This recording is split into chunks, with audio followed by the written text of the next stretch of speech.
बनारस का रविदास घाट, यहाँ से क्रूज मिलते हैं जो कि आपको बनारस में पूरे 80 के 80 घाटों पे भ्रमण करवाते हैं। यमुना नदी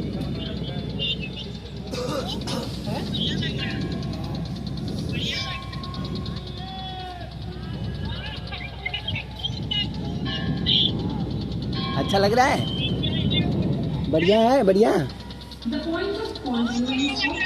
हाँ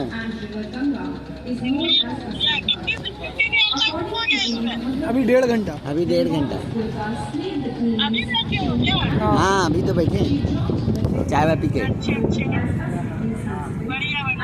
चलो ठीक है।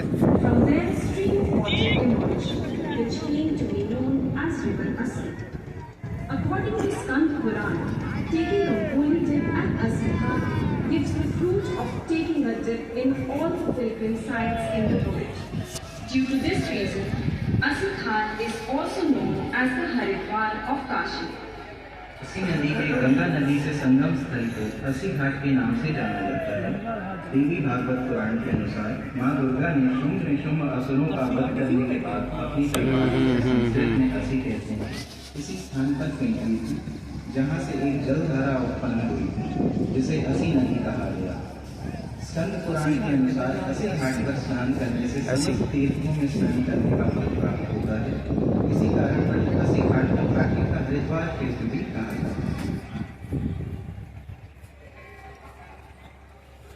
ये 80 घाट है, 80 नहीं 80 घाट।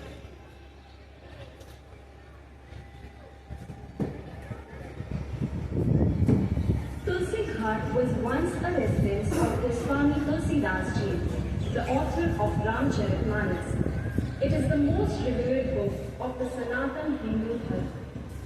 According to legend, Tulsidas Ji began the composition in Sanskrit, but the verses which he wrote during the day vanished at night.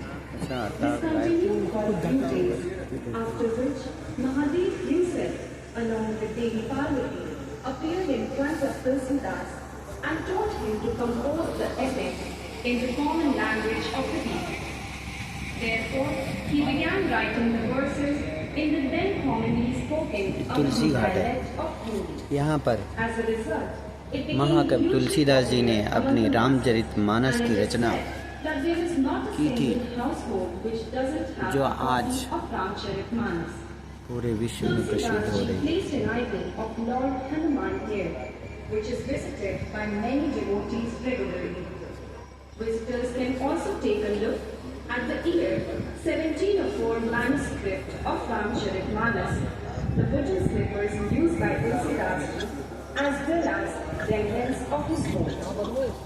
Tulsidas Ji organized the first ever Ram Leela on this ghat himself, which since then has become an annual tradition in Varanasi. A temple of Lord Ram was also established here.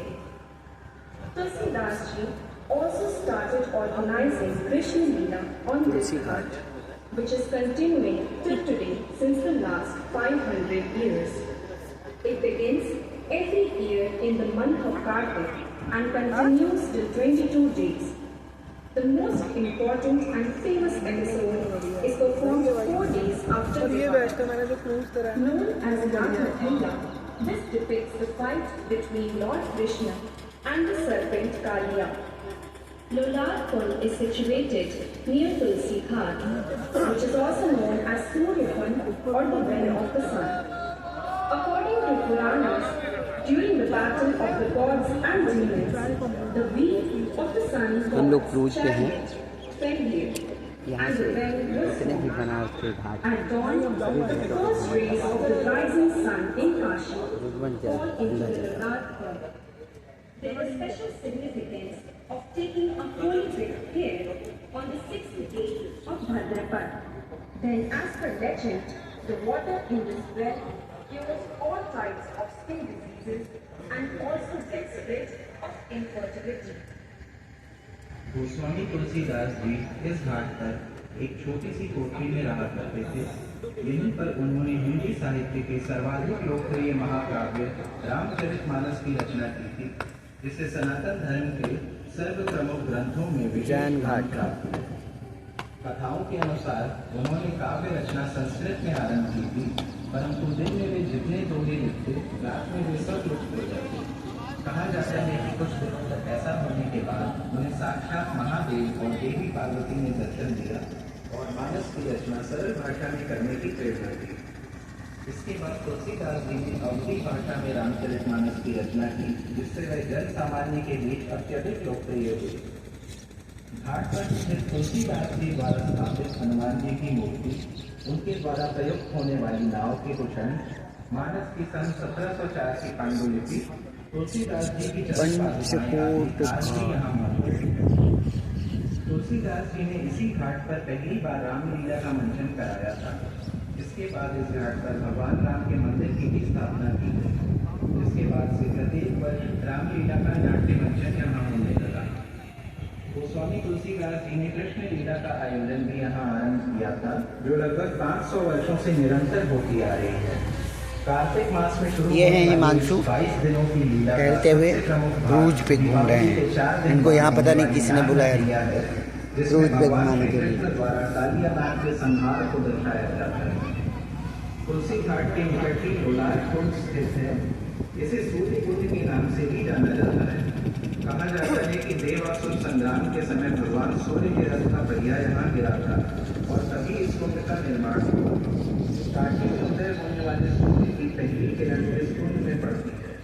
भाद्रपद की षष्ठी तिथि को इस कुंड के दर्शन और स्नान का